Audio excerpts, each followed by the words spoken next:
मैं कुछ ऐसे पॉइंट्स डिस्कस करने जा रहा हूँ जो कि उस वीडियो के सच होने या नहीं होने पर सवाल खड़ा कर सकते हैं, सोचने पर मजबूर कर सकते हैं।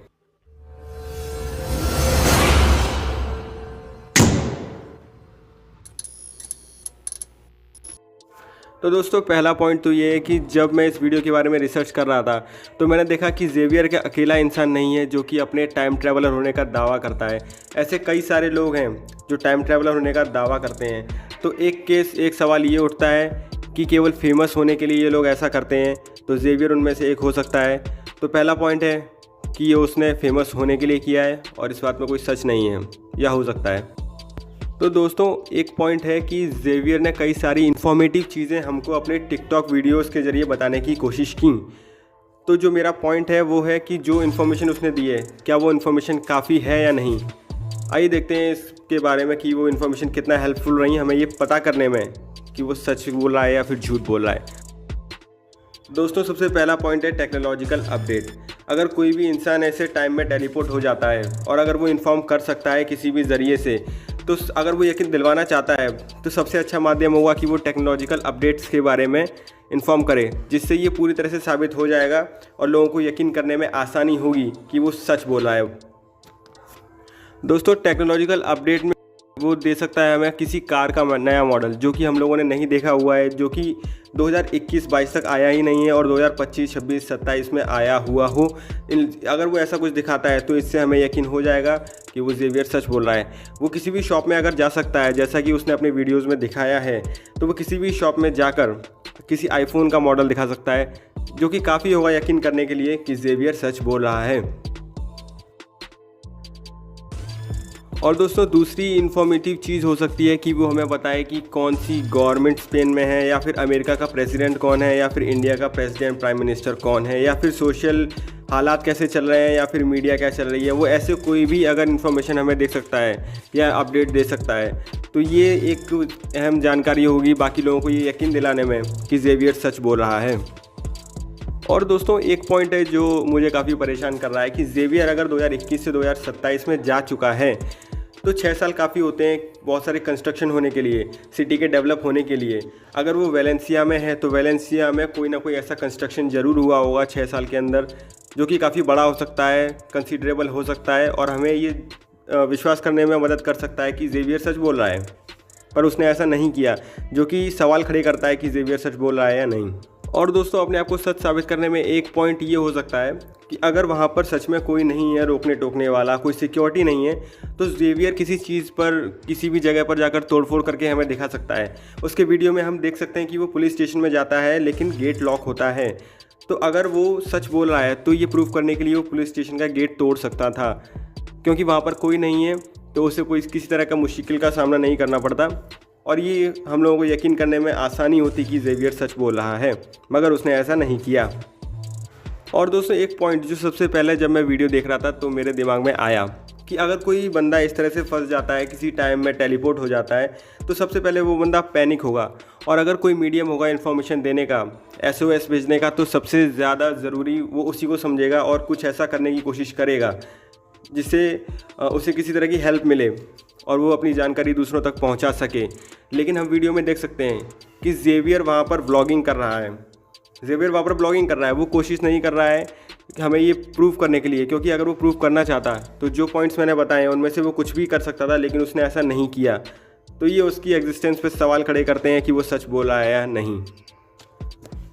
तो दोस्तों थोड़ा दिमाग लगाना और सोचना ज़रूर कि अगर ये टाइम में 6 साल आगे टेलीपोर्ट हो गया है तो ये बंदा पैनिक हुआ क्यों नहीं, बिल्कुल भी। दोस्तों एक सवाल तो ये बनता है कि अगर जेवियर सच में टाइम में टेलीपोर्ट कर चुका है तो ये असल में इतना बड़ा मुद्दा है कि पूरी दुनिया की बड़ी बड़ी साइंस ऑर्गेनाइजेशंस, बड़े बड़े लोग, साइंटिस्ट, ये उस बात पर सवाल उठाएंगे और इस चीज़ को जानने की कोशिश करेंगे। लेकिन हम देखते हैं कि कोई भी ऐसा नहीं कर रहा है, लगभग दुनिया में सब कुछ नॉर्मल चल रहा है। तो ये सबसे बड़ी एक जानकारी हो सकती है, एक प्रूव हो सकता है कि जेवियर को सीरियस नहीं ले सकते हैं, क्योंकि ये लोग सीरियस नहीं ले रहे हैं। इसका मतलब है कि जेवियर सीरियस लेने लायक नहीं है, वो केवल फेमस होने के लिए ऐसा पब्लिसिटी स्टंट कर रहा है। और यहीं पर एक पॉइंट ये भी है, अगर आप उसके वीडियोस देखा है आपने, तो आपने एक चीज़ ध्यान दिया होगा कि वहाँ पर सफाई वेल मेंटेन्ड है, वहाँ पर सभी चीज़ें, इलेक्ट्रिकल इक्विपमेंट्स सभी काम कर रहे हैं। तो सवाल मेरा ये है कि अगर इलेक्ट्रिकल इक्विपमेंट ठीक से काम कर रहे हैं तो उन्हें ऑपरेट कौन कर रहा है और उन्हें मेंटेन कौन कर रहा है।